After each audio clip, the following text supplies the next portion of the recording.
Hello, my friend. Welcome to the Sleepy Archive. I'm so glad you're here. How was your day today? Tonight, we open one of the oldest history books ever written. His name was Herodotus. He was born on the coast of what is now Turkey, around 480 years before the birth of Christ. And he spent much of his life traveling.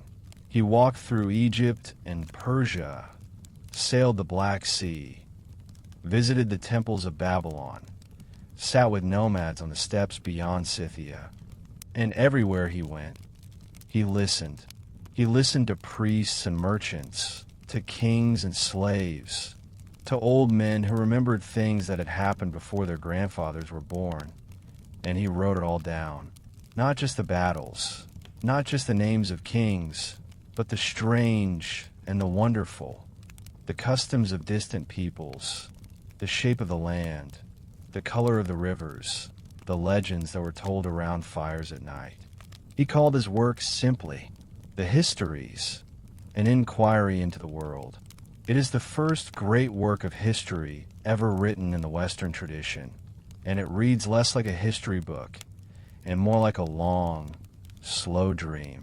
So close your eyes, let your breathing deepen, and allow the ancient voice of Herodotus to carry you across 2,500 years into a world of desert kings and golden temples, of oracles and sea voyages and strange peoples of the edge of the world, and into sleep. Chapter 1. The Kingdom of Lydia, Croesus, and the Oracle. 48. When the Pythian prophetess had uttered this oracle, the Lydians caused the prophecy to be written down, and went away at once to Sardis. And when the rest also who had been sent round were there arrived with the answers of the oracles, then Croesus unfolded the writings one by one, and looked upon them.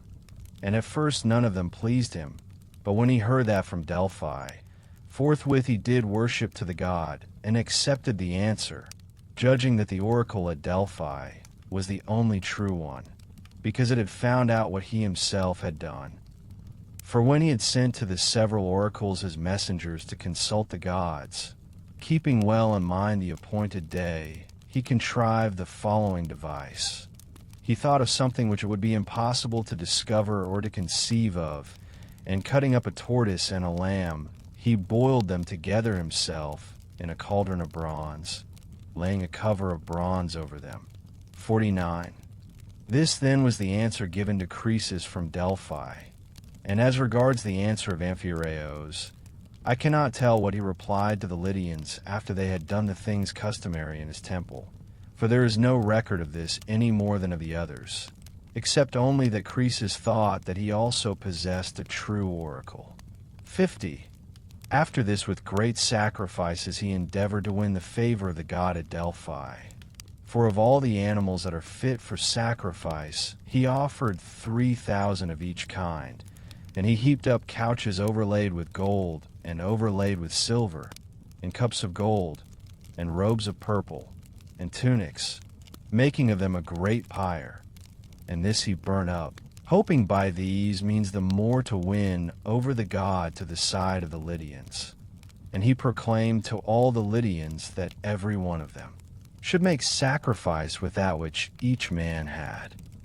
And when he had finished the sacrifice, he melted down a vast quantity of gold, and of it he wrought half plinths, making them 6 palms in length and 3 in breadth, and in height 1 palm. And their number was 117. Of these 4 were of pure gold, weighing 2 talents and a half each, and others of gold alloyed with silver, weighing 2 talents. And he caused to be made also an image of a lion of pure gold, weighing 10 talents, which lion, when the temple of Delphi was being burnt down, fell from off the half plinths, for upon these it was set, and is placed now in the treasury of the Corinthians, weighing 6 talents and a half, for 3 talents and a half were melted away from it. 51. So Croesus, having finished all these things, sent them to Delphi, and with them these besides, 2 mixing bowls of great size, one of gold and the other of silver, of which the golden bowl was placed on the right hand as one enters the temple, and the silver on the left. But the places of these also were changed after the temple was burnt down, and the golden bowl is now placed in the treasury of the people of Clazomenai, weighing 8.5 talents and 12 pounds over, while the silver one is placed in the corner of the vestibule and holds 600 ampore, being filled with wine by the Delphians on the feast of the Theophania. This the people of Delphi say is the work of Theodoros the Samian, and as I think, rightly, for it is evident to me that the workmanship is of no common kind. Moreover, Croesus sent 4 silver wine jars, which stand in the treasury of the Corinthians, and 2 vessels for lustral water, one of gold and the other of silver, of which the gold one is inscribed from the Lacedaemonians, who say that it is their offering. Therein, however, they do not speak rightly.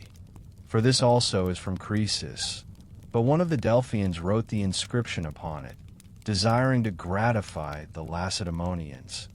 And his name I know, but will not make mention of it. The boy through whose hand the water flows is from the Lacedaemonians, but neither of the vessels for lustral water. And many other votive offerings Croesus sent with these, not specially distinguished, among which are certain castings of silver of a round shape, and also a golden figure of a woman 3 cubits high, which the Delphians say is a statue of the baker of Croesus. Moreover, Croesus dedicated the ornament from his wife's neck and her girdles. 52. These are the things which he sent to Delphi, and to Amphiaraos, having heard of his valor and of his evil fate, he dedicated a shield made altogether of gold throughout, and a spear all of solid gold, the shaft being of gold also, as well as the 2 points, which offerings were both remaining even to my time at Thebes in the temple of Ismenian Apollo. 53. To the Lydians who were to carry these gifts to the temples, Croesus gave charge that they should ask the oracles this question also, whether Croesus should march against the Persians, and if so, whether he should join with himself any army of men as his friends. And when the Lydians had arrived at the places to which they had been sent and had dedicated the votive offerings, they inquired of the oracles and said, Croesus, king of the Lydians and of other nations, considering that these are the only true oracles among men, presents to you gifts such as your revelations deserve, and asks you again now whether he shall march against the Persians, and if so, whether he shall join with himself any army of men as allies. They inquired thus, and the answers of both the oracles agreed in one, declaring to Croesus that if he should march against the Persians, he should destroy a great empire. And they counseled him to find out the most powerful of the Hellenes, and join these with himself as friends. 54. So, when the answers were brought back and Croesus heard them, he was delighted with the oracles, and expecting that he would certainly destroy the kingdom of Cyrus, he sent again to Pytho, and presented to the men of Delphi, having ascertained the number of them, 2 staters of gold for each man. And in return for this the Delphians gave to Croesus and to the Lydians precedence in consulting the oracle and freedom from all payments, and the right to front seats at the games, with this privilege also for all time, that any one of them who wished should be allowed to become a citizen of Delphi. 55. And having made presents to the men of Delphi, Croesus consulted the oracle the 3rd time. For from the time when he learnt the truth of the oracle, he made abundant use of it. And consulting the oracle, he inquired whether his monarchy would endure for a long time. And the Pythian prophetess answered him thus. 56. By these lines when they came to him, Croesus was pleased more than by all the rest, for he supposed that a mule would never be ruler of the Medes instead of a man, and accordingly that he himself and his heirs would never cease from their rule. Then after this he gave thought to inquire which people of the Hellenes he should esteem the most powerful and gain over to himself as friends. and inquiring he found that the Lacedaemonians and the Athenians had the preeminence, the first of the Dorian and the others of the Ionian race. For these were the most eminent races in ancient time, the second being a Pelasgian and the first a Hellenic race, and the one never migrated from its place in any direction, while the other was very exceedingly given to wanderings. For in the reign of Deucalion, this race dwelt in Tyotis, and in the time of Doros the son of Hellen in the land lying below Ossa and Olympos, which is called Histiotus. And when it was driven from Histiotus by the sons of Cadmos, it dwelt in Pindos, and was called Macednian. And thence it moved afterwards to Dryopus, and from Dryopus it came finally to Peloponnesus, and began to be called Dorian. 57. What language, however, the Pelasgians used to speak, I am not able with certainty to say. But if one must pronounce, judging by those that still remain of the Pelasgians who dwelt in the city of Creston above the Tersenians, and who were once neighbors of the race now called Dorian, dwelling then in the land which is now called Thessaliotis, and also by those that remain of the Pelasgians who settled at Placia and Skylake in the region of the Hellespont, who before that had been settlers with the Athenians, and of the natives of the various other towns which are really Pelasgian, though they have lost the name. If one must pronounce, judging by these, the Pelasgians used to speak a barbarian language. If therefore all the Pelasgian race was such as these, then the Attic race, being Pelasgian, at the same time when it changed and became Hellenic, unlearn also its language. For the people of Creston do not speak the same language with any of those who dwell about them, nor yet do the people of Phakia, but they speak the same language one as the other. And by this it is proved that they still keep unchanged the form of language which they brought with them when they migrated to these places. 58. As for the Hellenic race, it has used ever the same language, as I clearly perceive, since it first took its rise, but since the time when it parted off feeble at first from the Pelasgian race, setting forth from a small beginning, it has increased to that great number of races which we see, and chiefly because many barbarian races have been added to it besides. Moreover, it is true, as I think, 62, one of the Pelasgian race also, that so far as it remained barbarian, it never made any great increase. 59. Of these races then Croesus was informed that the Athenian was held subject and torn with faction by Pisistratos the son of Hippocrates, who then was despot of the Athenians. For to Hippocrates, when as a private citizen he went to view the Olympic games, a great marvel had occurred. After he had offered the sacrifice, the cauldrons which were standing upon the hearth, full of pieces of flesh and of water, boiled without fire under them, and ran over. And Chelon the Lacedaemonian, who chanced to have been present and to have seen the marvel, advised Hippocrates first not to bring into his house a wife to bear him children, and secondly, if he happened to have one already, to dismiss her, and if he chanced to have a son, to disown him. When Chelon had thus recommended, Hippocrates, they say, was not willing to be persuaded, and so there was born to him afterwards this Pisistratos, who, when the Athenians of the shore were at feud with those of the plain, Megacles the son of Alcman being leader of the first faction, and Lycurgos the son of Aristolades of that of the plain, aimed at the despotism for himself and gathered a third party.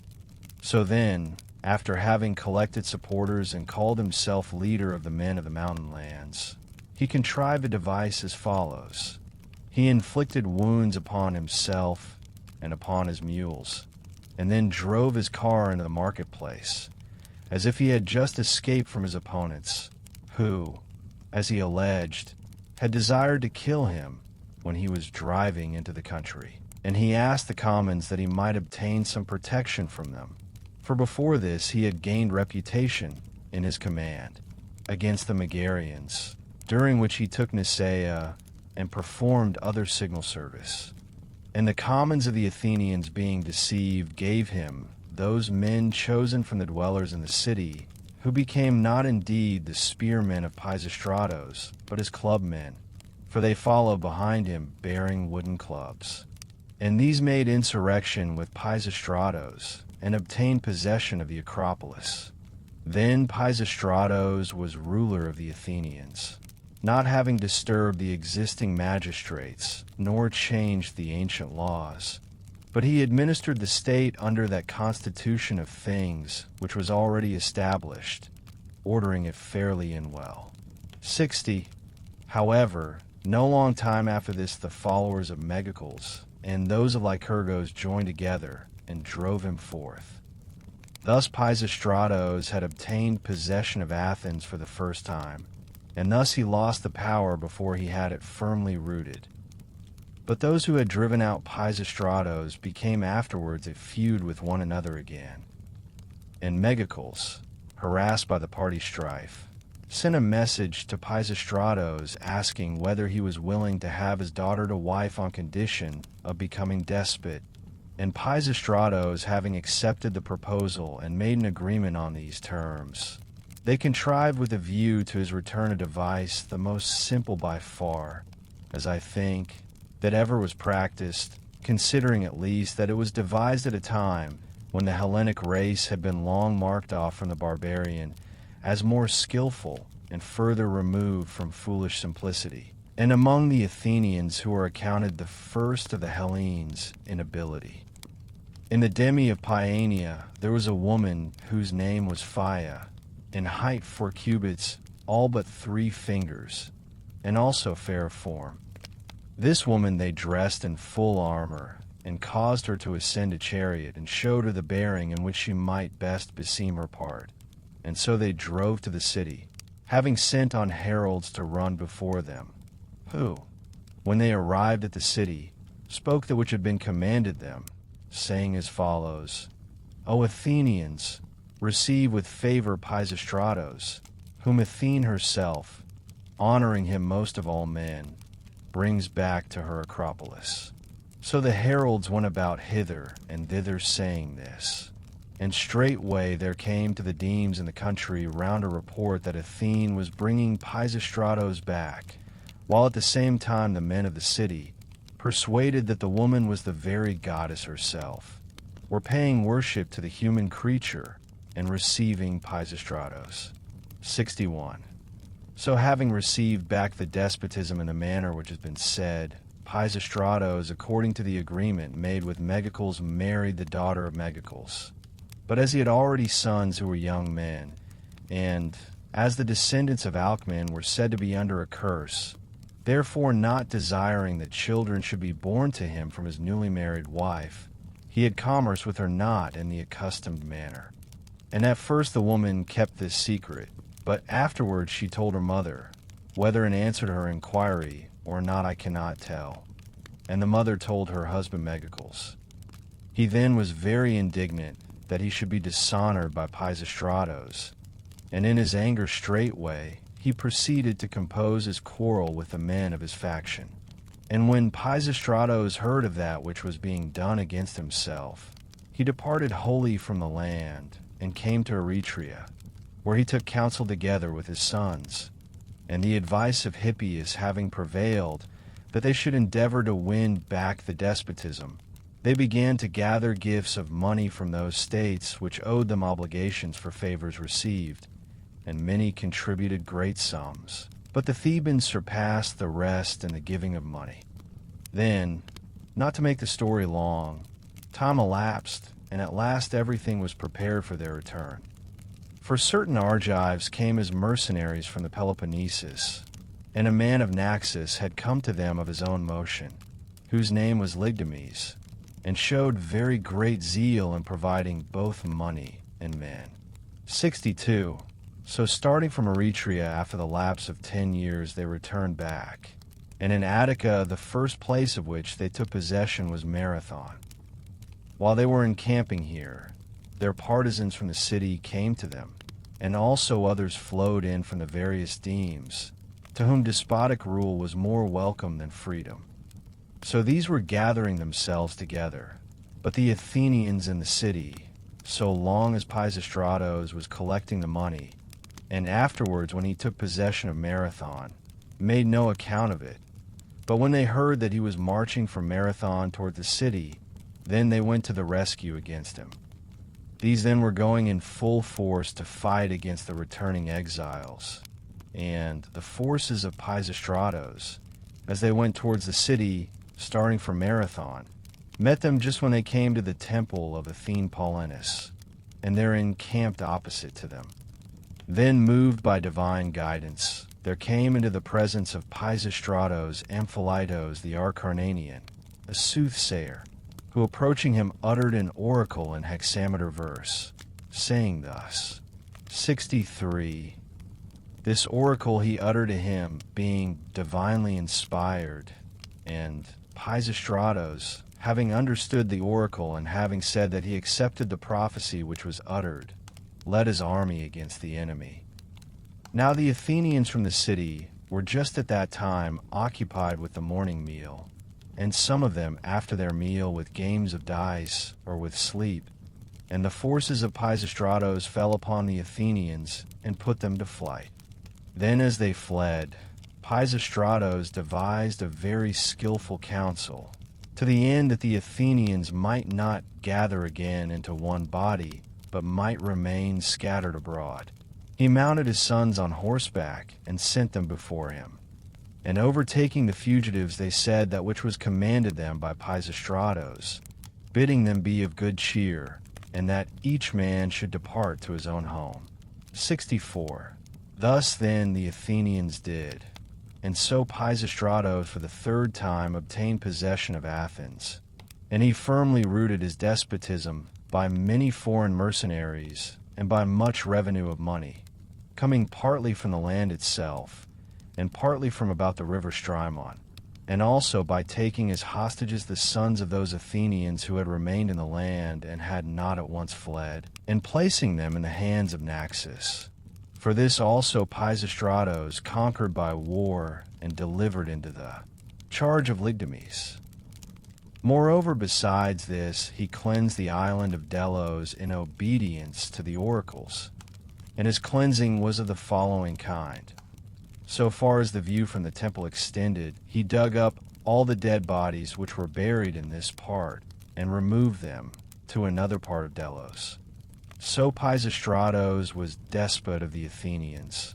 But of the Athenians some had fallen in the battle, and others of them with the sons of Alcmaeon were exiles from their native land. 65. Such was the condition of things which Croesus heard was prevailing among the Athenians during this time. But as to the Lacedaemonians, he heard that they had escaped from great evils, and had now got the better of the Tegeans in the war.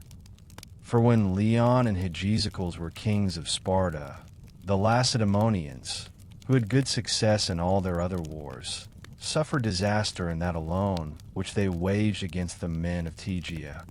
Moreover, in the times before this, they had the worst laws of almost all the Hellenes, both in matters which concern themselves alone, and also in that they had no dealings with strangers. And they made their change to a good constitution of laws thus. Lycurgos, a man of the Spartans who was held in high repute, came to the oracle at Delphi, and as he entered the sanctuary of the temple, straightway the Pythian prophetess said as follows. 66. Some say in addition to this that the Pythian prophetess also set forth to him the order of things which is now established for the Spartans. But the Lacedaemonians themselves say that Lycurgos, having become guardian of Leobotes his brother's son, who was king of the Spartans, brought in these things from Crete. For as soon as he became guardian, he changed all the prevailing laws, and took measures that they should not transgress his institutions. And after this Lycurgos established that which appertained to war, namely enamides and tricads and common meals, 7701, and in addition to this the ephors and the senate. Having changed thus, The Spartans had good laws, and to Lycurgus after he was dead they erected a temple, and they pay him great worship. So then, as might be supposed, with a fertile land and with no small number of men dwelling in it, they straightway shot up and became prosperous, and it was no longer sufficient for them to keep still. But presuming that they were superior in strength to the Arcadians, they consulted the oracle at Delphi respecting conquest of the whole of Arcadia, and the Pythian prophetess gave answer thus. When the Lacedaemonians heard report of this, they held off from the other Arcadians, and marched against the Tegeans with fetters in their hands, trusting to a deceitful oracle, and expecting that they would make slaves of the men of Tegea. But having been worsted in the encounter, those of them who were taken alive worked wearing the fetters which they themselves brought with them, and having measured with line and divided the plain of the Tegeans. And these fetters with which they had been bound were preserved even to my own time at Tegea, hanging about the temple of Athena. 67. In the former war, then, I say they struggled against the Tegeans continually with ill success. But in the time of Croesus, and in the reign of Anaxandrides and Ariston, at Lacedaemon the Spartans had at length become victors in the war. And they became so in the following manner. As they continued to be always worsted in the war by the men of Tegea, they sent messengers to consult the oracle at Delphi, and inquired what god they should propitiate in order to get the better of the men of Tegea in the war. And the Pythian prophetess made answer to them that they should bring into their land the bones of Orestes, the son of Agamemnon.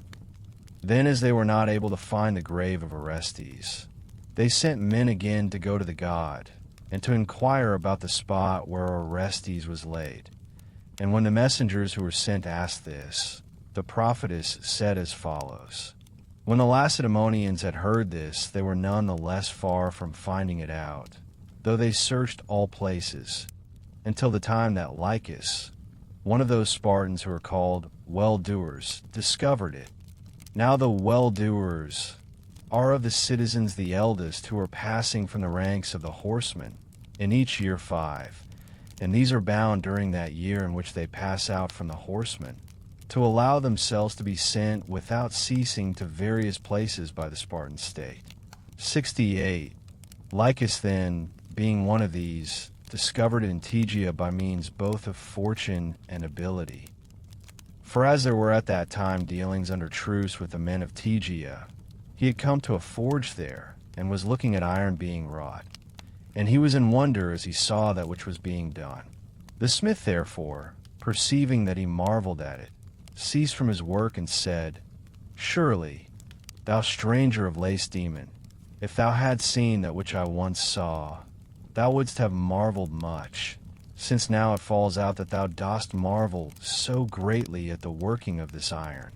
For I, desiring in this enclosure to make a well, lighted in my digging upon a coffin of 7 cubits in length, and not believing that ever there had been men larger than those of the present day, I opened it, and I saw that the dead body was equal in length to the coffin. Then after I had measured it, I filled in the earth over it again. He then thus told him of that which he had seen, and the other, having thought upon that which was told, conjectured that this was Orestes according to the saying of the oracle, forming his conjecture in the following manner. Whereas he saw that the smith had 2 pairs of bellows, he concluded that these were the winds spoken of, and that the anvil and the hammer were the stroke, and the stroke in return, and that the iron which was being wrought was the trouble laid upon trouble, making comparison by the thought that iron has been discovered for the evil of mankind. Having thus conjectured, he came back to Sparta, and declared the whole matter to the Lacedaemonians, and they brought a charge against him on a fictitious pretext, and drove him out into exile. So having come to Tegea, he told the smith of his evil fortune, and endeavored to hire from him the enclosure. But at first he would not allow him to have it. At length, however, Lycus persuaded him, and he took up his abode there. And he dug up the grave and gathered together the bones, and went with them away to Sparta. From that time, whenever they made trial of one another, the Lacedaemonians had much the advantage in the war, and by now they had subdued to themselves the greater part of Peloponnesus besides. 69. Croesus, accordingly, being informed of all these things, was sending messengers to Sparta with gifts in their hands to ask for an alliance, having commanded them what they ought to say. And they, when they came, said, Croesus, king of the Lydians, and also of other nations, sent us hither, and saith as follows: O Lacedaemonians, whereas the god by an oracle bade me join with myself the Hellene as a friend, therefore, since I am informed that ye are the chiefs of Hellas, I invite you according to the oracle, desiring to be your friend and your ally apart from all guile and deceit. Thus did Croesus announce to the Lacedaemonians through his messengers. And the Lacedaemonians, who themselves also had heard of the oracle given to Croesus, were pleased at the coming of the Lydians, and exchanged oaths of friendship and alliance. For they were bound to Croesus also by some services rendered to them even before this time, since the Lacedaemonians had sent to Sardis, and were buying gold there with purpose of using it for the image of Apollo, which is now set up on Mount Thornax in the Lacedaemonian land.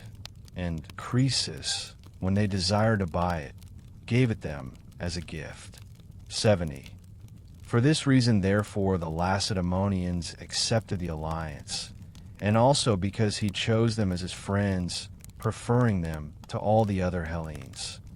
And not only were they ready themselves when he made his offer, but they caused a mixing bowl to be made of bronze, covered outside with figures round the rim, and of such a size as to hold 300 ampore, and this they conveyed, desiring to give it as a gift in return to Croesus.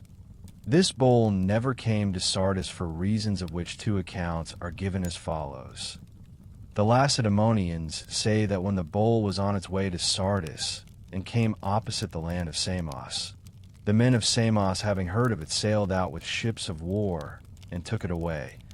But the Samians themselves say that the Lacedaemonians who were conveying the bowl, finding that they were too late and hearing that Sardis had been taken and Croesus was a prisoner, sold the bowl in Samos, and certain private persons bought it and dedicated it as a votive offering in the temple of Hera. And probably those who had sold it would say, when they returned to Sparta, that it had been taken from them by the Samians. 71.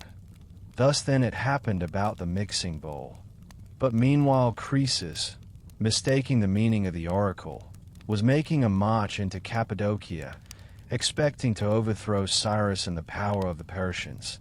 And while Croesus was preparing to march against the Persians, one of the Lydians, who even before this time was thought to be a wise man, but in consequence of this opinion got a very great name for wisdom among the Lydians, had advised Croesus as follows. The name of the man was Sandanis. O king, thou art preparing to march against men who wear breeches of leather, and the rest of their clothing is of leather also. And they eat food not such as they desire, but such as they can obtain, dwelling in a land which is rugged. And moreover they make no use of wine, but drink water, and no figs have they for dessert, nor any other good thing. On the one hand, if thou shalt overcome them, what wilt thou take away from them, seeing they have nothing? And on the other hand, if thou shalt be overcome, consider how many good things thou wilt lose. For once having tasted our good things, they will cling to them fast, and it will not be possible to drive them away. I for my own part feel gratitude to the gods that they do not put it into the minds of the Persians to march against the Lydians. Thus he spoke, not persuading Croesus. For it is true indeed that the Persians, before they subdued the Lydians, had no luxury nor any good thing. 72. Now the Cappadocians are called by the Hellene Syrians. And these Syrians, before the Persians had rule, were subjects of the Medes, but at this time they were subjects of Cyrus. For the boundary between the Median Empire and the Lydian was the river Halys, and this flows from the mountain land of Armenia through the Cilicians, and afterwards, as it flows, it has the Mantineans on the right hand and the Phrygians on the other side. Then passing by these and flowing up towards the north wind, it bounds on the one side the Cappadocian Syrians and on the left hand the Paphlagonians. Thus the river Halys cuts off from the rest almost all the lower parts of Asia by a line extending from the sea that is opposite Cyprus to the Euxine. And this tract is the neck of the whole peninsula, the distance of the journey being such that 5 days are spent on the way by a man without encumbrance. 73. Now for the following reasons Croesus was marching into Cappadocia. First, because he desired to acquire the land in addition to his own possessions, and then especially because he had confidence in the oracle and wished to take vengeance on Cyrus for Astyages. For Cyrus the son of Cambyses had conquered Astyages and was keeping him in captivity, who was brother by marriage to Croesus and king of the Medes, and he had become the brother by marriage of Croesus in this manner. A horde of the nomad Scythians at feud with the rest withdrew and sought refuge in the land of the Medes. And at this time the ruler of the Medes was Cyaxares the son of Phraortes, the son of Diocles, who at first dealt well with these Scythians, being suppliant for his protection, and esteeming them very highly, he delivered boys to them to learn their speech and the art of shooting with the bow. Then time went by, and the Scythians used to go out continually to the chase and always brought back something, till once it happened that they took nothing, and when they returned with empty hands, Cyaxares, being, as he showed on this occasion, not of an eminently good disposition, dealt with them very harshly and used insult towards them. And they, when they had received this treatment from Cyaxares, considering that they had suffered indignity, planned to kill and to cut up one of the boys who were being instructed among them, and having dressed his flesh as they had been wont to dress the wild animals, to bear it to Cyaxares and give it to him, pretending that it was game taken in hunting. And when they had given it, their design was to make their way as quickly as possible to Aliats the son of Sadeates at Sardis. This then was done, and Cyaxares with the guests who ate at his table tasted of that meat, and the Scythians having so done became suppliants for the protection of Aliats. 74. After this, seeing that Aliats would not give up the Scythians when Cyaxares demanded them, there had arisen war between the Lydians and the Medes lasting 5 years, in which years the Medes often discomfited the Lydians, and the Lydians often discomfited the Medes, and among others they fought also a battle by night, and as they still carried on the war with equally balanced fortune. In the 6th year a battle took place in which it happened, when the fight had begun, that suddenly the day became night, and this change of the day Thales the Milesian had foretold to the Ionians, laying down as a limit this very year in which the change took place. The Lydians, however, and the Medes, when they saw that it had become night instead of day, ceased from their fighting and were much more eager both of them that peace should be made between them. And they who brought about the peace between them were Sanasis the Cilician and Lebenetos the Babylonian. These were they who urged also the taking of the oath by them, and they brought about an interchange of marriages. For they decided that Aliats should give his daughter Orenis to Astyages the son of Cyaxares, seeing that without the compulsion of a strong tie agreements are apt not to hold strongly together. Now these nations observe the same ceremonies in taking oaths as the Hellenes, and in addition to them they make incision into the skin of their arms, and then lick up the blood each of the other. 75. This Astyages then, being his mother's father, Cyrus had conquered and made prisoner for a reason, which I shall declare in the history which comes after. This then was the complaint which Croesus had against Cyrus when he sent to the oracles to ask if he should march against the Persians. And when a deceitful answer had come back to him, he marched into the dominion of the Persians, supposing that the answer was favorable to himself. And when Croesus came to the river Halys, then, according to my account, he passed his army across by the bridges which there were. But, according to the account which prevails among the Hellenes, Thales the Milesian enabled him to pass his army across. For, say they, when Croesus was at a loss how his army should pass over the river, since they add, there were not yet at that time the bridges which now there are, Thales being present in the army caused the river, which flowed then on the left hand of the army, to flow partly also on the right. And he did it thus. Beginning above the camp, he proceeded to dig a deep channel, directing it in the form of a crescent moon, so that the river might take the camp there pitched in the rear, being turned aside from its ancient course by this way along the channel, and afterwards passing by the camp might fall again into its ancient course, so that as soon as the river was thus parted in two, it became fordable by both branches. And some say even that the ancient course of the river was altogether dried up. But this tale I do not admit is true, for how then did they pass over the river as they went back? 76. And Croesus, when he had passed over with his army, came to that place in Cappadocia which is called Tyria. Now Tyria is the strongest place in this country, and is situated somewhere about in a line with the city of Sinope on the Euxine. Here he encamped and ravaged the fields of the Syrians.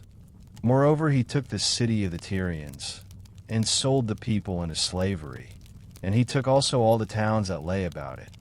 And the Syrians, who were not guilty of any wrong, he forced to remove from their homes. Meanwhile Cyrus, having gathered his own forces, and having taken up in addition to them all who dwelt in the region between, was coming to meet Croesus.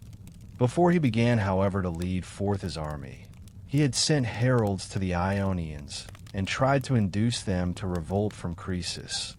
But the Ionians would not do as he said. Then when Cyrus was come, and had encamped over against Croesus, they made trial of one another by force of arms in the land of Tyria.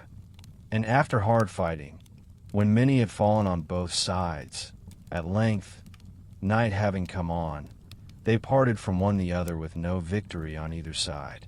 77. Thus the two armies contended with one another, and Croesus being ill satisfied with his own army in respect of number, for the army which he had when he fought was far smaller than that of Cyrus, being dissatisfied with it, I say on this account, as Cyrus did not attempt to advance against him on the following day, marched back to Sardis, having it in his mind to call the Egyptians to his help according to the oath which they had taken. For he had made an alliance with Amasis king of Egypt before he made the alliance with the Lacedaemonians, and to summon the Babylonians as well, for with these also an alliance had been concluded by him, Labynetos being at that time ruler of the Babylonians, and moreover to send a message to the Lacedaemonians bidding them appear at a fixed time. And then after he had got all these together, and had gathered his own army, his design was to let the winter go by, and at the coming of spring to march against the Persians. So with these thoughts in his mind, as soon as he came to Sardis, he proceeded to send heralds to his several allies, to give them notice that by the 5th month from that time they should assemble at Sardis. But the army which he had with him, and which had fought with the Persians, an army which consisted of mercenary troops, he let go and disbanded altogether, never expecting that Cyrus, after having contended against him with such even fortune, would after all march upon Sardis. 78. When Croesus had these plans in his mind, the suburb of the city became of a sudden all full of serpents. And when these had appeared, the horses leaving off to feed in their pastures came constantly thither and devoured them. When Croesus saw this, he deemed it to be a portent, as indeed it was. And forthwith he dispatched messengers to the dwelling of the Telmessians, who interpret omens. And the messengers who were sent to consult arrived there, and learned from the Telmessians what the portent meant to signify, but they did not succeed in reporting the answer to Croesus, for before they sailed back to Sardis Croesus had been taken prisoner.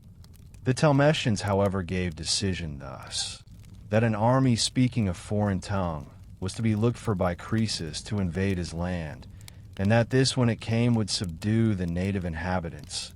For they said that the serpent was born of the soil, while the horse was an enemy and a stranger.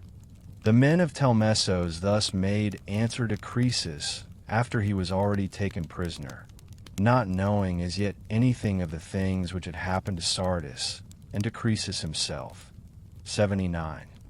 Cyrus, however, so soon as Croesus marched away after the battle which had been fought in Tyria, having learnt that Croesus meant after he had marched away to disband his army, took counsel with himself and concluded that it was good for him to march as quickly as possible to Sardis, before the power of the Lydians should be again gathered together. So when he had resolved upon this, he did it without delay. For he marched his army into Lydia with such speed that he was himself the first to announce his coming to Croesus. Then Croesus, although he had come to a great strait, since his affairs had fallen out altogether contrary to his own expectation, yet proceeded to lead forth the Lydians into battle. Now there was at this time no nation in Asia more courageous or more stout in battle than the Lydian, and they fought on horseback carrying long spears, the men being excellent in horsemanship. 80. So, when the armies had met in that plain which is in front of the city of Sardis, a plain wide and open, through which flow rivers, and especially the river Hillos, all rushing down to join the largest called Hermos, which flows from the mountains sacred to the mother surnamed of Dindymos, and runs out into the sea by the city of Phocaea. Then Cyrus, when he saw the Lydians being arrayed for battle, fearing their horsemen, did on the suggestion of Harpagos a Mede as follows. All the camels which were in the train of his army, carrying provisions and baggage, he gathered together. And he took off their burdens, and set men upon them provided with the equipment of cavalry.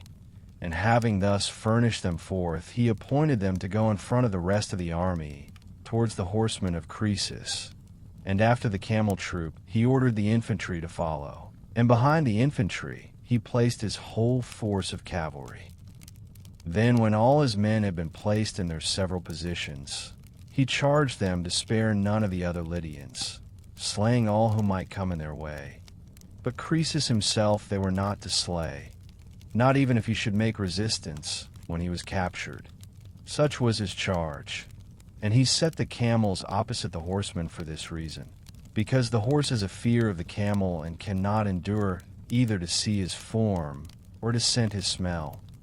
For this reason, then the trick had been devised, in order that the cavalry of Croesus might be useless, that very force wherewith the Lydian king was expecting most to shine. And as they were coming together to the battle, so soon as the horses scented the camels and saw them, they turned away back, and the hopes of Croesus were at once brought to naught. The Lydians, however, for their part, did not upon that act as cowards, but when they perceived what was coming to pass, they leapt from their horses and fought with the Persians on foot. At length, however, when many had fallen on either side, the Lydians turned to flight, and having been driven within the wall of their fortress, they were besieged by the Persians. 81. By these then a siege had been established, but Croesus, supposing that the siege would last a long time, proceeded to send from the fortress other messengers to his allies. For the former messengers were sent round to give notice that they should assemble at Sardis by the 5th month, but these he was sending out to ask them to come to his assistance as quickly as possible, because Croesus was being besieged. 82. So then in sending to his other allies, he sent also to Lacedaemon. But these two, the Spartans I mean, had themselves at this very time, for so it had fallen out, a quarrel in hand with the Argives about the district called Thyrea. For this Thyrea, being part of the Argive possessions, the Lacedaemonians had cut off and taken for themselves. Now the whole region towards the west extending as far down as Malea was then possessed by the Argives, both the parts situated on the mainland, and also the island of Cythera with the other islands. And when the Argives had come to the rescue to save their territory from being cut off from them, then the two sides came to a parley together, and agreed that 300 should fight of each side, and whichever side had the better in the fight, that nation should possess the disputed land. They agreed, moreover, that the main body of each army should withdraw to their own country, and not stand by while the contest was fought, for fear lest, if the armies were present, one side seeing their countrymen suffering defeat should come up to their support. Having made this agreement, they withdrew, and chosen men of both sides were left behind and engaged in fight with one another. So they fought and proved themselves to be equally matched, and there were left at last of 600 men 3 on the side of the Argives, Alcinor and Chromios, and on the side of the Lacedaemonians, Othryades. These were left alive when night came on. So then the 2 men of the Argives, supposing that they were the victors, set off to run to Argos. But the Lacedaemonian Othryades, after having stripped the corpses of the Argives and carried their arms to his own camp, remained in his place. On the next day, both the 2 sides came thither to inquire about the result, and for some time both claimed the victory for themselves, the one side saying that of them more had remained alive, and the others declaring that these had fled away, whereas their own man had stood his ground and had stripped the corpses of the other party. And at length, by reason of this dispute, they fell upon one another and began to fight. And after many had fallen on both sides, the Lacedaemonians were the victors. The Argives then cut their hair short, whereas formerly they were compelled by law to wear it long, and they made a law with a curse attached to it, that from that time forth no man of the Argives should grow the hair long, nor their women wear ornaments of gold, until they should have won back Thyrea. The Lacedaemonians, however, laid down for themselves the opposite law to this, namely that they should wear long hair from that time forward, whereas before that time they had not their hair long. And they say that the one man who was left alive of the 300, namely Othryades, being ashamed to return to Sparta when all his comrades had been slain, slew himself there in Thyrea. 83. Such was the condition of things at Sparta when the herald from Sardis arrived, asking them to come to the assistance of Croesus, who was being besieged. And they, notwithstanding their own difficulties, as soon as they heard the news from the herald, were eager to go to his assistance. But when they had completed their preparations and their ships were ready, there came another message reporting that the fortress of the Lydians had been taken, and that Croesus had been made prisoner. Then, and not before, they ceased from their efforts, being grieved at the event as at a great calamity. 84. Now the taking of Sardis came about as follows. When the 14th day came after Croesus began to be besieged, Cyrus made proclamation to his army, sending horsemen round to the several parts of it, that he would give gifts to the man who should first scale the wall. After this the army made an attempt, and when it failed, then after all the rest had ceased from the attack, a certain Mardian whose name was Herodotus made an attempt to approach on that side of the citadel where no guard had been set, for they had no fear that it would ever be taken from that side, seeing that here the citadel is precipitous and unassailable. To this part of the wall alone Meles also, who formerly was king of Sardis, did not carry round the lion which his concubine bore to him, the Telmetians having given decision that if the lion should be carried round the wall, Sardis should be safe from capture, and Meles having carried it round the rest of the wall, that is to say those parts of the citadel where the fortress was open to attack, passed over this part as being unassailable and precipitous. Now this is a part of the city which is turned towards Tmolos.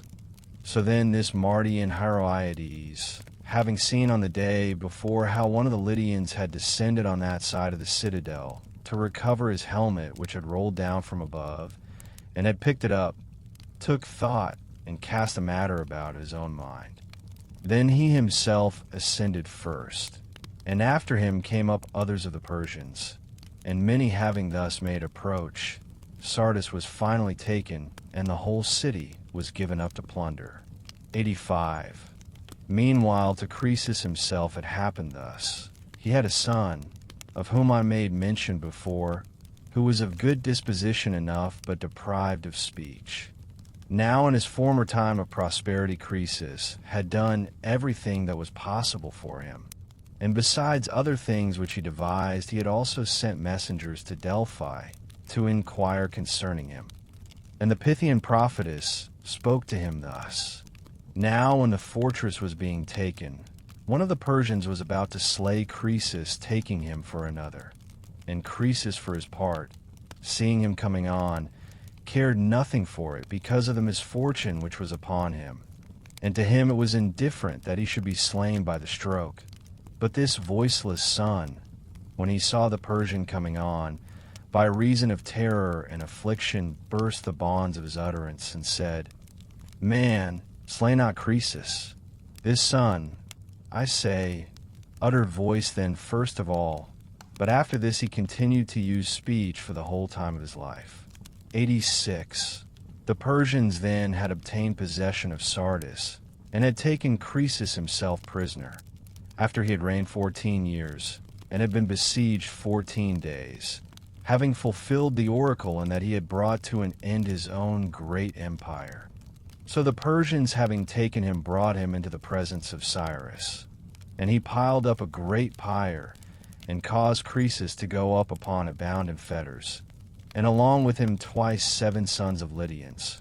Whether it was that he meant to dedicate this offering as first fruits of his victory to some god, or whether he desired to fulfill a vow, or else had heard that Croesus was a God-fearing man, and so caused him to go up on the pyre, because he wished to know if any one of the divine powers would save him, so that he should not be burnt alive.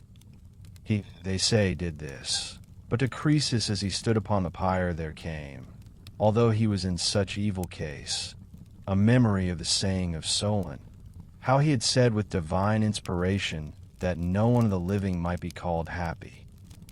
And when this thought came into his mind, they say that he sighed deeply and groaned aloud, having been for long silent, and 3 times he uttered the name of Solon. Hearing this, Cyrus bade the interpreters ask Croesus who was this person on whom he called. And they came near and asked. And Croesus for a time, it is said, kept silence when he was asked this. But afterwards being pressed, he said, One who more than much wealth I should have desired to have speech with all monarchs.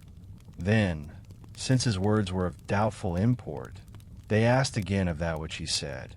And as they were urgent with him, and gave him no peace, he told how once Solon an Athenian had come, and having inspected all his wealth had made light of it, with such and such words, and how all had turned out for him according as Solon had said, not speaking at all especially with a view to Croesus himself, but with a view to the whole human race, and especially those who seemed to themselves to be happy men.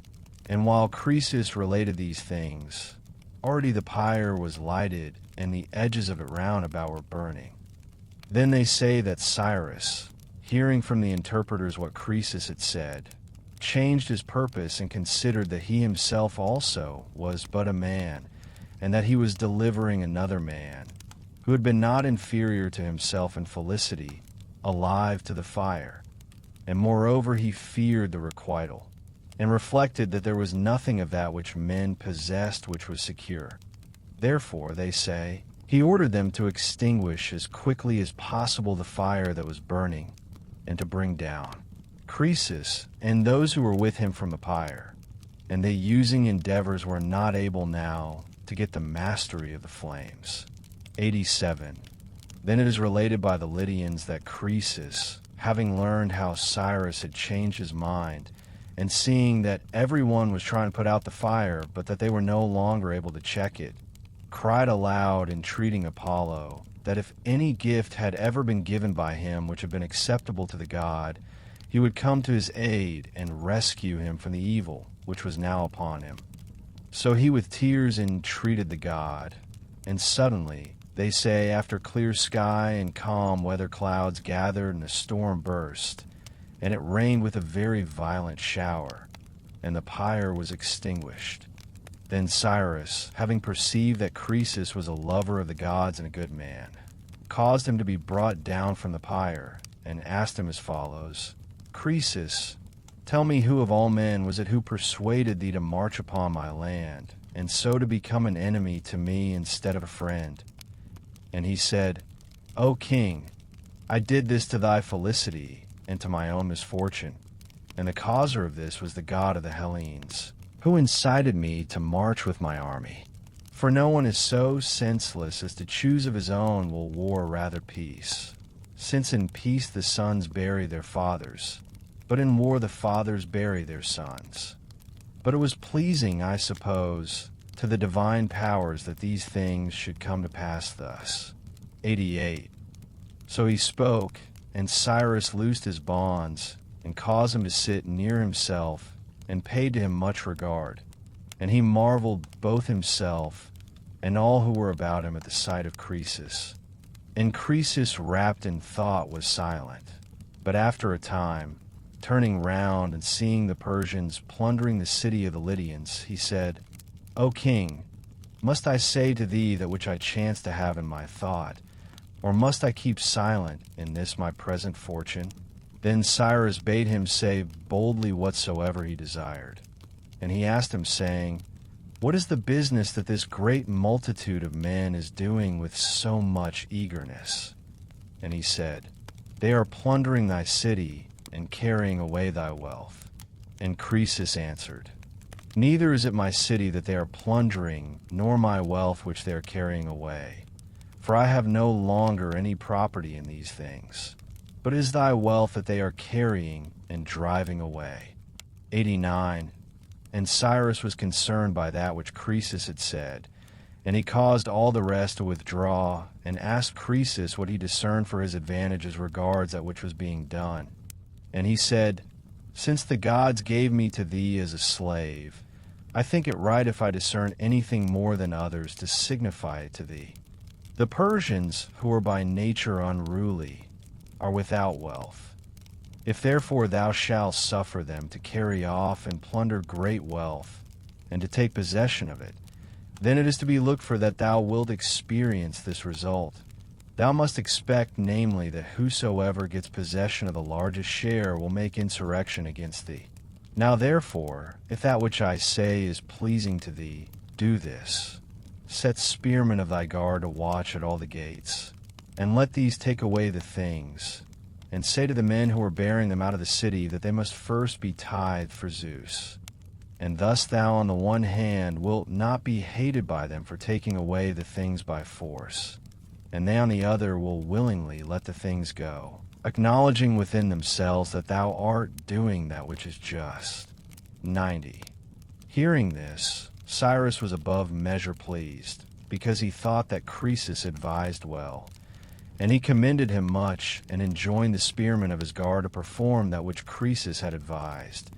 And after that he spoke to Croesus thus: Croesus, since thou art prepared, like a king as thou art, to do good deeds and speak good words, therefore ask me for a gift, whatsoever thou desirest to be given thee forthwith.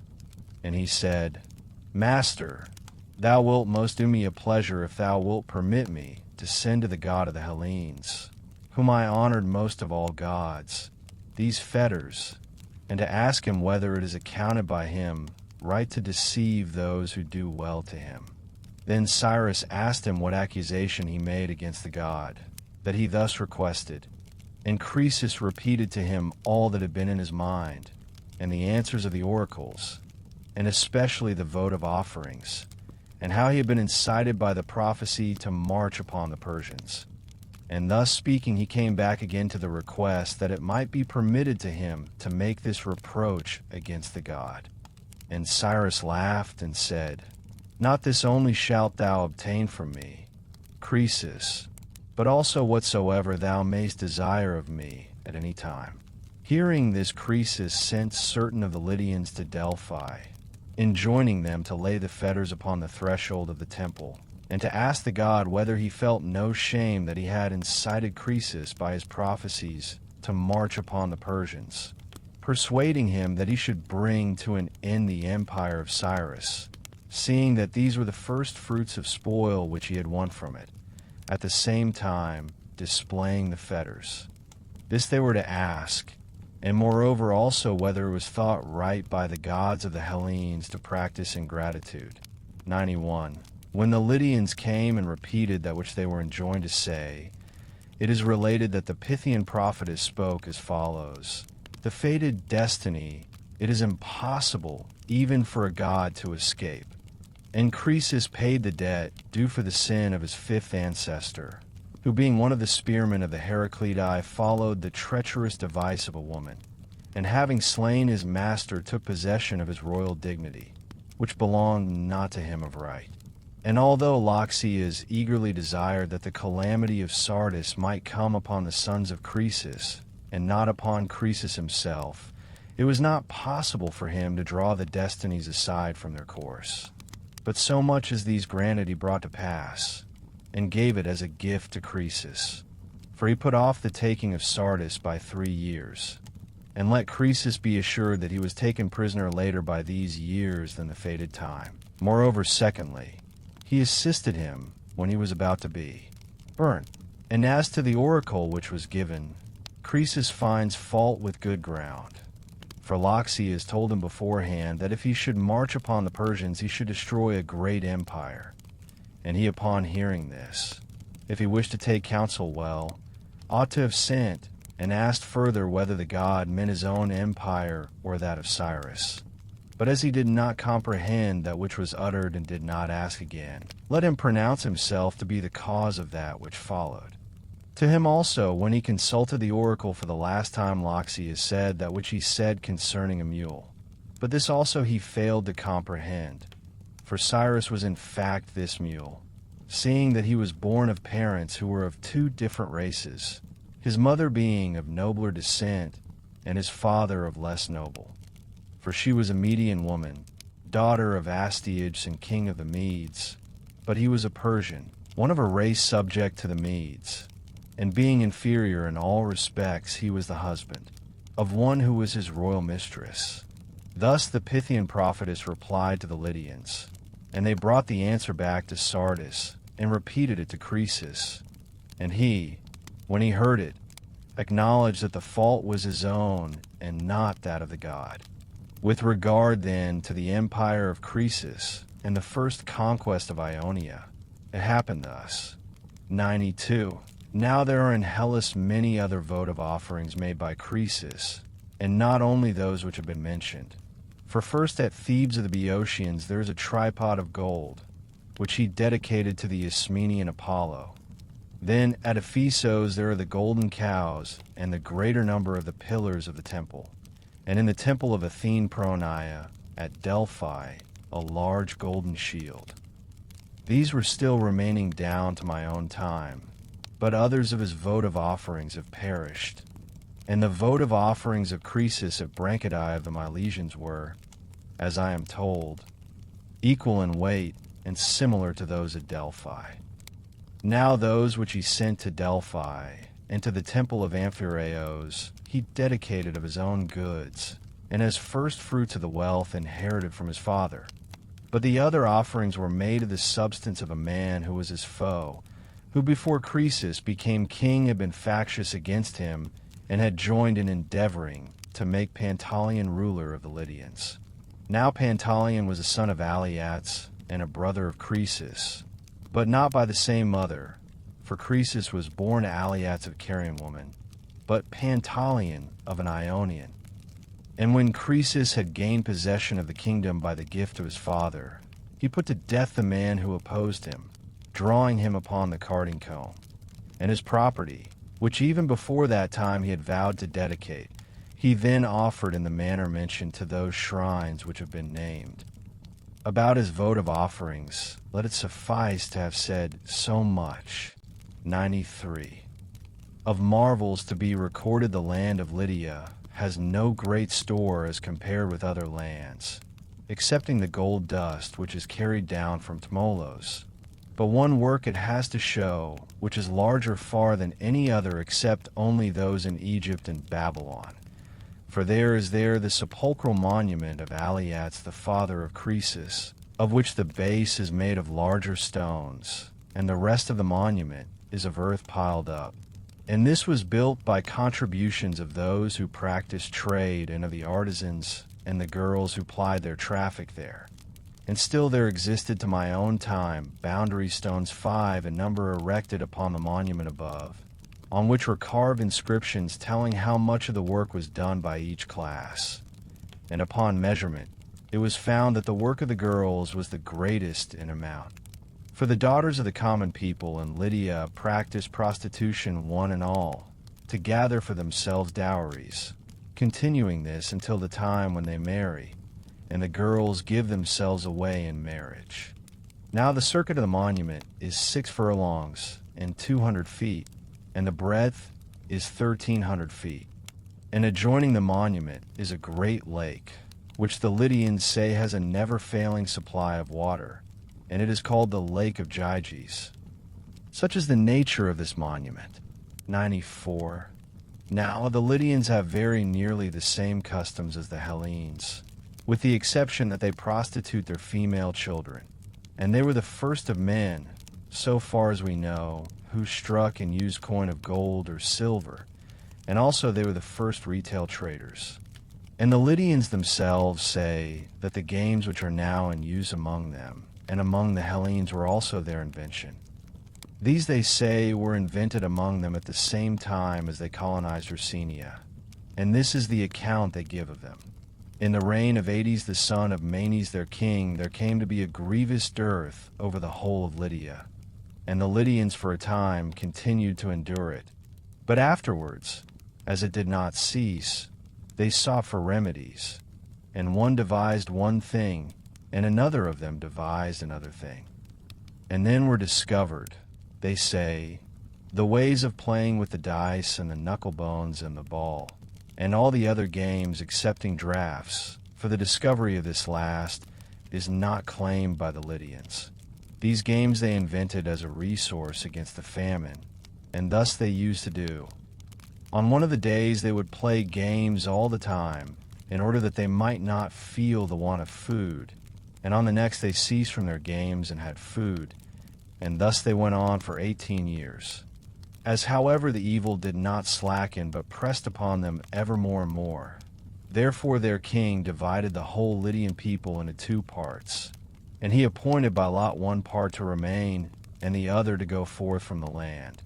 And the king appointed himself to be over that one of the parts which had the lot to stay in the land, and his son to be over that which was departing. And the name of his son was Tursinos. So the one party of them, having obtained the lot to go forth from the land, went down to the sea at Smyrna, and built ships for themselves, wherein they placed all the movable goods which they had, and sailed away to seek for means of living and a land to dwell in, until after passing by many nations they came at last to the land of the Ambracans, and there they founded cities and dwell up to the present time. And changing their name, they were called after the king's son who led them out from home, not Lydians but Tersenians, taking the name from him. 95. And after this our history proceeds to inquire about Cyrus, who he was that destroyed the empire of Croesus, and about the Persians, in what manner they obtained the lead of Asia.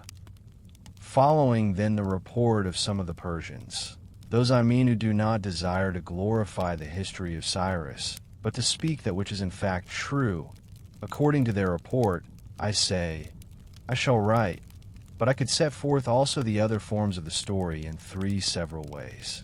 The Assyrians ruled Upper Asia for 520 years, and from them the Medes were the first who made revolt. These, having fought for their freedom with the Assyrians, proved themselves good men, and thus they pushed off the yoke of slavery from themselves and were set free. And after them the other nations also did the same as the Medes.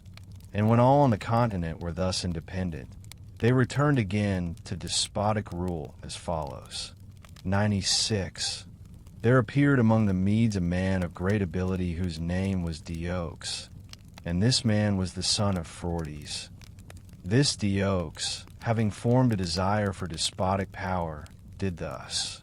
Whereas the Medes dwelt in separate villages, he, being even before that time of great repute in his own village, set himself to practice just dealing much more and with greater zeal than before.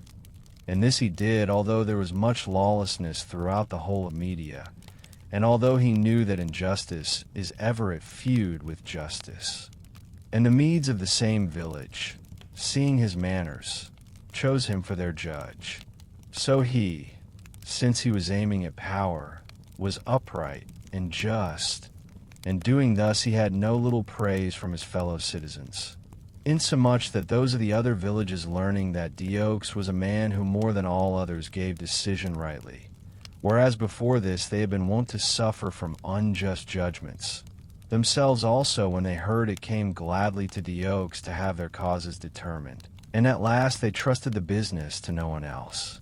97. Then, as more and more continually kept coming to him, because men learnt that his decisions proved to be according to the truth, Deiox, perceiving that everything was referred to himself, would no longer sit in the place where he used formerly to sit in public to determine causes, and said that he would determine causes no more, for it was not profitable for him to neglect his own affairs and to determine causes for his neighbors all through the day. So then, since robbery and lawlessness prevailed even much more in the villages than they did before, the Medes, having assembled together in one place, considered with one another, and spoke about the state in which they were. And I suppose the friends of Deiox spoke much to this effect. Seeing that we are not able to dwell in the land under the present order of things, let us set up a king from among ourselves, and thus the land will be well governed, and we ourselves shall turn to labor, and shall not be ruined by lawlessness. By some such words as these they persuaded themselves to have a king. 98. And when they straightway proposed the question whom they should set up to be king, Deiox was much put forward and commended by everyone, until at last they agreed that he should be their king. And he bade them build for him a palace worthy of the royal dignity, and strengthen him with a guard of spearmen. And the Medes did so, for they built him a large and strong palace in that part of the land which he told them, and they allowed him to select spearmen from all the Medes. And when he had obtained the rule over them, he compelled the Medes to make one fortified city and pay chief attention to this, having less regard to the other cities. And as the Medes obeyed him in this also, he built large and strong walls, those which are now called Agbatana, standing in circles one within the other. And this wall is so contrived that one circle is higher than the next by the height of the battlements alone. And to some extent, I suppose, the nature of the ground, seeing that it is on a hill, assists towards this end. But much more was it produced by art, since the circles are in all 7 in number. And within the last circle are the royal palace and the treasure houses. The largest of these walls is in size about equal to the circuit of the wall round Athens. And of the first circle the battlements are white, of the second black, of the third crimson, of the fourth blue, of the fifth red. Thus are the battlements of all the circles colored with various tints. And the 2 last have their battlements, one of them overlaid with silver, and the other with gold. 99. These walls then Deiox built for himself and round his own palace, and the people he commanded to dwell round about the wall. And after all was built, Deiox established the rule, which he was the first to establish, ordaining that none should enter into the presence of the king, but that they deal with him always through messengers, and that the king should be seen by no one. And moreover, that to laugh or to spit in presence is unseemly, and this lasts for every one without exception. Now he surrounded himself with this state to the end that his fellows, who had been brought up with him, and were of no meaner family, nor behind him in manly virtue, might not be grieved by seeing him and make plots against him. but that being unseen by them, he might be thought to be of different mold. 100. Having set these things in order and strengthened himself in his despotism, he was severe in preserving justice. And the people used to write down their causes and send them into his presence. And he determined the questions which were brought into him and send them out again. Thus he used to do about the judgment of causes. And he also took order for this. That is to say, if he heard that anyone was behaving in an unruly manner, he sent for him and punished him according as each act of wrong deserved. And he had watchers and listeners about all the land over which he ruled. 101. Diox then united the Median race alone, and was ruler of this. And of the Medes there are the tribes which here follow, namely Buzai, Paradicenians, Strucates, Arizantians, Budians, Magians.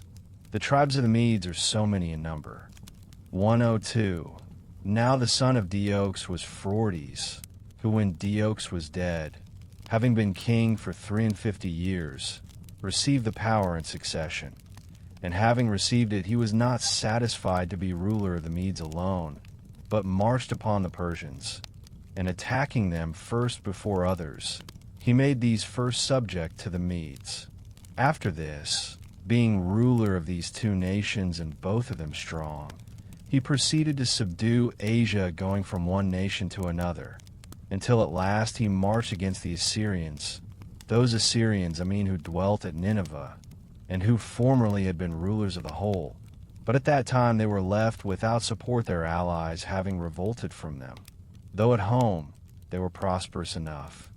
Phrodes marched, I say, against these, and was both himself slain, after he had reigned 22 years, and the greater part of his army was destroyed. 103. When Phrodes had brought his life to an end, Cyaxares the son of Phrodes, the son of Diox, received the power. This king is said to have been yet much more warlike than his forefathers, and he first banded the men of Asia into separate divisions.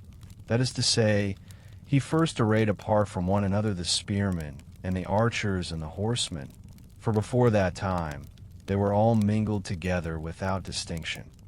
This was he who fought with the Lydians when the day became night as they fought, and who also united under his rule the whole of Asia above the river Halys. And having gathered together all his subjects, he marched upon Nineveh to avenge his father, and also because he desired to conquer that city. And when he had fought a battle with the Assyrians and had defeated them, while he was sitting down before Nineveh, there came upon him a great army of Scythians, and the leader of them was Madius the son of Protohias, king of the Scythians. These had invaded Asia after driving the Cimmerians out of Europe, and in pursuit of them, as they fled, they had come to the land of Media. 104. Now from the Myosian lake to the river Phasis, and to the land of the Colchians, is a journey of 30 days for one without encumbrance. And from Colchis it is not far to pass over to Media, for there is only one nation between them, the Saspirians, and passing by this nation you are in Media. However, the Scythians did not make their invasion by this way, but turned aside from it to go by the upper road, which is much longer, keeping Mount Caucasus on their right hand. Then the Medes fought with the Scythians, and having been worsted in the battle, they lost their power, and the Scythians obtained rule over all Asia. 105. Thence they went on to invade Egypt. And when they were in Syria, which is called Palestine, Psammetichos king of Egypt met them, and by gifts and entreaties he turned them from their purpose, so that they should not advance any further. And as they retreated, when they came to the city of Ascalon in Syria, most of the Scythians passed through without doing any damage. But a few of them who had stayed behind plundered the temple of Aphrodite Urania. Now this temple, as I find by inquiry, is the most ancient of all the temples which belong to this goddess, for the temple in Cyprus was founded from this, as the people of Cyprus themselves report, And it was the Phoenicians who founded the temple in Scythia, coming from this land of Syria. So these Scythians who had plundered the temple at Ascalon, and their descendants forever, were smitten by the divinity with a disease which made them women instead of men. And the Scythians say that it was for this reason that they were diseased, and that for this reason travelers who visit Scythia now see among them the affection of those who by the Scythians are called Enares. 106. For 28 years then the Scythians were rulers of Asia, and by their unruliness and reckless behavior everything was ruined. For on the one hand they exacted that in tribute from each people which they laid upon them, and apart from the tribute they wrote about, and carried off by force the possessions of each tribe. Then Cyaxares with the Medes, having invited the greater number of them to a banquet, made them drunk and slew them. And thus the Medes recovered their power, and had rule over the same nations as before, and they also took Nineveh. The manner how it was taken I shall set forth in another history, and made the Assyrians subject to them, excepting only the land of Babylon. 107. After this Cyaxares died, having reigned 40 years, including those years during which the Scythians had rule, and Astyages son of Cyaxares received from him the kingdom. To him was born a daughter whom he named Mandane. And in his sleep it seemed to him that there passed from her so much water as to fill his city and also to flood the whole of Asia. This dream he delivered over to the Magian interpreters of dreams, and when he heard from them the truth at each point, he became afraid. And afterwards, when this Mandane was of an age to have a husband, he did not give her in marriage to any one of the Medes who were his peers, because he feared the vision. But he gave her to a Persian named Cambyses, whom he found to be of a good descent and of a quiet disposition, counting him to be in station much below a Mede of middle rank. 108. And when Mandane was married to Cambyses, in the first year Astyages saw another vision. It seemed to him that from the womb of this daughter a vine grew, and this vine overspread the whole of Asia. Having seen this vision and delivered it to the interpreters of dreams, he sent for his daughter, being then with child, to come from the land of the Persians. And when she had come, he kept watch over her, desiring to destroy that which should be born of her. For the Magian interpreters of dreams signified to him that the offspring of his daughter should be king in his room. Astyages, then desiring to guard against this, when Cyrus was born, called Harpagos, a man who was of kin near him, and whom he trusted above all the other Medes, and had made him manager of all his affairs. And to him he said as follows, Neglect not by any means, Harpagos, the matter which I shall lay upon thee to do, and beware lest thou set me aside, and choosing the advantage of others instead, bring thyself afterwards to destruction. Take the child which Mandane bore, and carry it to thy house and slay it, and afterwards bury it in whatsoever manner thou thyself desirest. To this he made answer, O king, never yet in any past time didst thou discern in me an offense against thee, and I keep watch over myself also with a view to the time that comes after, that I may not commit any error towards thee. If it is indeed thy pleasure that this should so be done, my service at least must be fitly rendered. 109. Thus he made answer, and when the child had been delivered to him adorned as for death, Harpagos went weeping to his wife all the words which had been spoken by Astyages. And she said to him, Now, therefore, what is it in thy mind to do? And he made answer, Not according as Astyages enjoined, for not even if he shall come to be yet more out of his senses and more mad than he now is, will I agree to his will or serve him in such a murder as this. And for many reasons I will not slay the child. First, because he is akin to me, and then because Astyages is old and without male issue, and if after he is dead the power shall come through me, does not the greatest of dangers then await me? To secure me, this child must die, but one of the servants of Astyages must be the slayer of it, and not one of mine. 110. Thus he spoke, and straightway sent a messenger to that one of the herdsmen of Astyages who he knew fed his herds on the pastures which were most suitable for his purpose, and on the mountains most haunted by wild beasts. The name of this man was Mithridates, and he was married to one who was his fellow slave. And the name of the woman to whom he was married was Kino in the tongue of the Hellenes, and in the Median tongue Spacco, for what the Hellenes call Kina, bitch, the Medes call Spaka. Now, it was on the skirts of the mountains that this herdsman had his cattle pastures, from Adbatana towards the north wind and towards the Euxine Sea. For here in the direction of the Sasperians the Median land is very mountainous and lofty and thickly covered with forests, but the rest of the land of Media is all level plain. So when this herdsman came, being summoned with much urgency, Harpagos said these words, Astyages bids thee take this child and place it on the most desolate part of the mountains, so that it may perish as quickly as possible.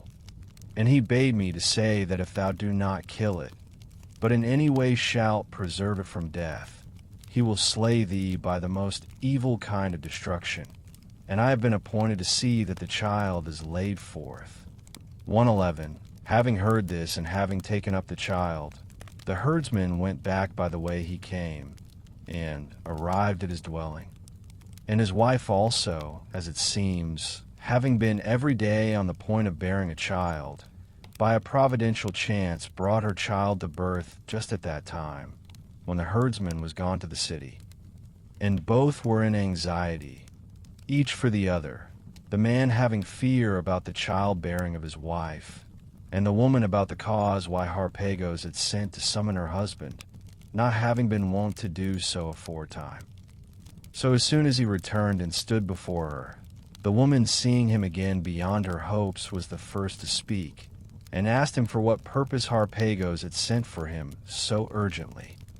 And he said, Wife, when I came to the city I saw and heard that which I had not seen, and which I should wish had never chanced to those whom we serve. For the house of Harpagos was all full of mourning, and I being astonished thereat went within. And as soon as I entered, I saw laid out to view an infant child gasping for breath and screaming, which was adorned with gold ornaments and embroidered clothing. And when Harpagos saw me, he bade me forthwith to take up the child and carry it away, and lay it on that part of the mountains which is most haunted by wild beasts, saying that it was Astyages who laid this task upon me, and using to me many threats if I should fail to do this. And I took it up and bore it away, supposing that it was the child of some one of the servants of the house, for never could I have supposed whence it really was. But I marveled to see it adorned with gold and raiment, and I marveled also because mourning was made for it openly in the house of Harpagos. And straightway, as we went by the road, I learnt the whole of the matter from the servant who went with me out of the city and placed in my hands the babe, namely, that it was in truth the son of Mandane, the daughter of Astyages, and of Cambyses, the son of Cyrus, and that Astyages bade slay it. And now here it is.